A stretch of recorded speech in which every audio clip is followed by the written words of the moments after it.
Charlie, Alpha, Romeo, over. Roger, 3-2, same position. Yankee, Zulu Fox, X-ray, Zulu Papa.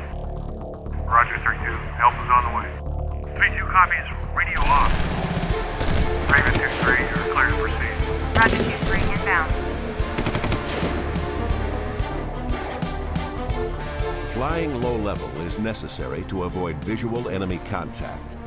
It is also one of the most challenging regimes to fly, requiring good crew coordination and information in the cockpit, such as that gleaned from an accurate radar altimeter, or RADALT, and associated terrain warning system. The rescue aircraft in this scenario has been launched on a combat search and rescue mission, or CSAR, to rescue a downed pilot. It will be critical to fly low and terrain mask from the enemy threat. Raven 2-3, you're clear to proceed. Roger, 2-3, inbound. As the aircraft approaches the mission checkpoint, the crew prepares for a possible enemy threat. We're approaching checkpoint Tango. Start the penetration checklist. Roger. Lights. Off. Weapon system. On. Radar. Off. Note that in this scenario, the aircraft is equipped with a previous version of radar altimeter that emits a signal easily detected by ground-based signal interception systems. Therefore, it is standard operating procedure for the crew to turn it off while proceeding on the mission. With the radar altimeter turned off, the crew now has no audio or visual warning of low terrain clearance in the cockpit, making the navigation and terrain masking a heavy workload for the crew.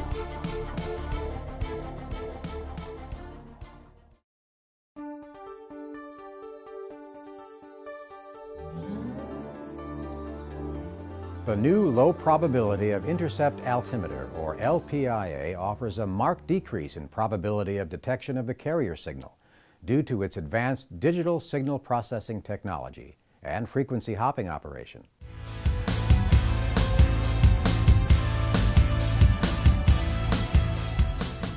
At 6,800 hours, the calculated mean time between failure, or MTBF rate for the LPIA, is more than 10 times greater than previous radar altimeters.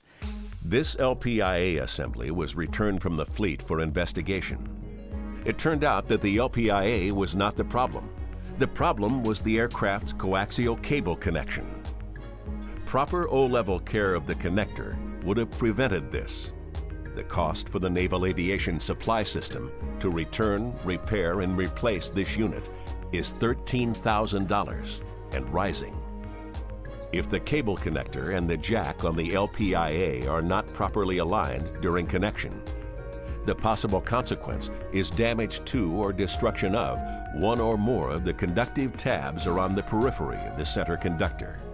Broken tabs introduce the possibility of electrical discontinuity within the connector and therefore a failed connector.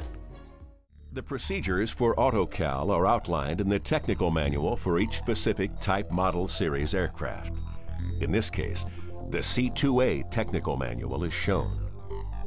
AutoCal determines the electrical length of the RADALT's radio frequency transmit and receive path while the aircraft is sitting on its landing gear.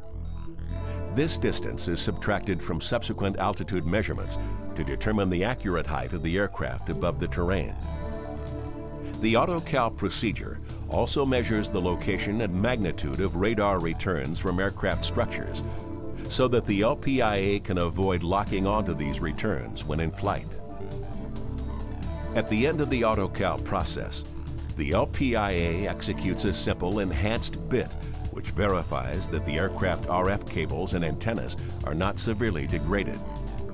However, this enhanced bit is not sufficiently sensitive to assure that the cables and antennas will allow the LPIA to perform as required in flight. Rather, it only detects severe defects in these components.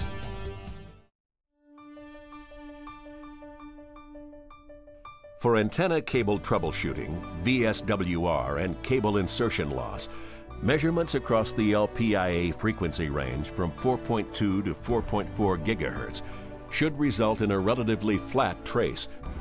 The combined frequency response of the cables and antennas should be flat within plus or minus 1 dB from 4.2 to 4.4 gigahertz, with VSWR less than or equal to 1.2 across that same frequency range.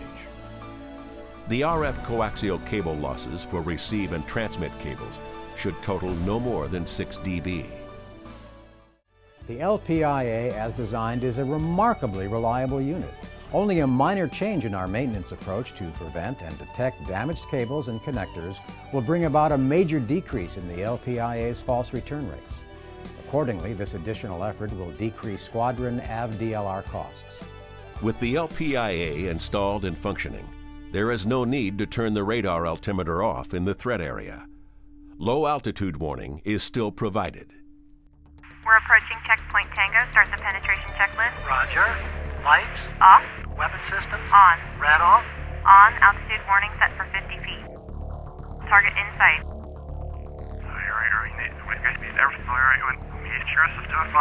Base pickup underway. Raven 2-3 RTB +1. Roger. Observe that according to doctrine, the crew is not required to turn off the radar altimeter since the emissions are not easily detected by a ground-based signal interception system.